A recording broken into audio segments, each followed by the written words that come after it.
Revenue శాఖ మంత్రి పొంగులేటి శ్రీనివాసరెడ్డి గారు ఈ జిల్లాల ఏర్పాటు సరిగ్గా జరగలేదు, ఇది శాస్త్రీయంగా లేదు కాబట్టి కొన్ని జిల్లాలు తీసేస్తాం, కొన్ని అటు ఇటు కలుపుతాం, కొన్ని ఉంటాయి పోతాయి అని రకరకాల ఊహాగానాలు వస్తున్న క్రమంలో ఆ రోజు కేసీఆర్ గారు తెలంగాణ సాధించిన తర్వాత 10 జిల్లాలుగా ఉన్న తెలంగాణను 33 జిల్లాలుగా చేయడం జరిగింది.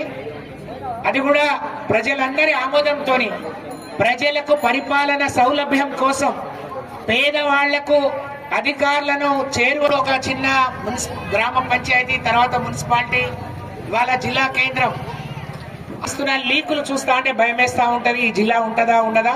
కన్వెన్షన్ లో వస్తున్నారు. రెవెన్యూ మంత్రి గారితో పాటు ఈ జిల్లా బిడ్డ వేం నరేందర్ రెడ్డి గారు కూడా ముఖ్యమంత్రికి సలహాదారు కాబట్టి వారు కూడా వస్తున్నారు. మహబూబాబాద్ జిల్లా మీద ఒక స్పష్టతనివ్వాలని చెప్పి బీఆర్ఎస్ పార్టీ తరఫున కవిత గారు, శంకర్ నాయక్ గారు, మేము అందరం జిల్లా ప్రజల డిమాండ్ దీన్ని పరిగణించి మరి ఏం జరగనుందో కూడా చెప్పాలని మేము డిమాండ్ చేస్తా ఉన్నాం. కేసీఆర్ గారు ఇదే కలెక్టరేట్ ఓపెనింగ్ చేసి 3 ఏళ్ళు అయింది. వీళ్ళ మాట తీరు చూస్తే ప్రజల సౌలభ్యం కానీ ప్రజలకు పరిపాలన దగ్గర ఉండటం వాళ్ళకి ఇష్టం లేనట్టుంది. ఏదో కక్ష సాధింపు చర్యలో భాగంగా జిల్లాలు తీసేస్తామంటున్నారు. మానకోట జిల్లా పరిస్థితి ఏందో మరి ఇక్కడే స్పష్టంగా చెప్పి పోవాలని చెప్పి మేము డిమాండ్ చేస్తున్నాం. ప్రారంభోత్సవాలు చేస్తున్నారు. ప్రారంభోత్సవాలు మేము తీసుకొచ్చిన డబ్బా, మీరు తెచ్చిన డబ్బో చెప్పాలి. అలాగే శంకుస్థాపనలు చేస్తున్నారు.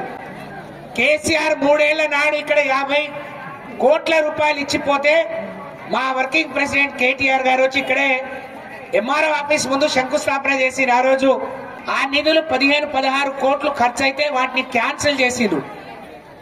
మరి ఆ 50 కోట్లు ఇస్తున్నారా? మీరు అదనంగా అవి ఇస్తూ ఇంకేమైనా అదనంగా ఇస్తున్నారా? దీని మీద కూడా స్పష్టత ఇవ్వాలని చెప్పి నేను తెలియజేస్తా ఉన్నాను. నిజంగా మానుకోట జిల్లా జోలికి ఎవరైనా వస్తే ఆ రోజు జగన్ పట్టిన గతి రేవంత్ రెడ్డి గారికి కావచ్చు, పొంగులేటి గారికి కావచ్చు, ఇంకా వచ్చే నాయకులకు పడతది. కాంగ్రెస్ పార్టీ నాయకులు ఖబర్దారని చెప్పి హెచ్చరిస్తున్నాం. మానుకోటను ముట్టుకుంటే మస్ అయిపోతారు. మరి మీరు నిప్పులతో చెలగాట మాటం తప్ప మానుకోటతో పెట్టుకోవద్దు అని చెప్పి హెచ్చరిస్తా ఉన్నాం.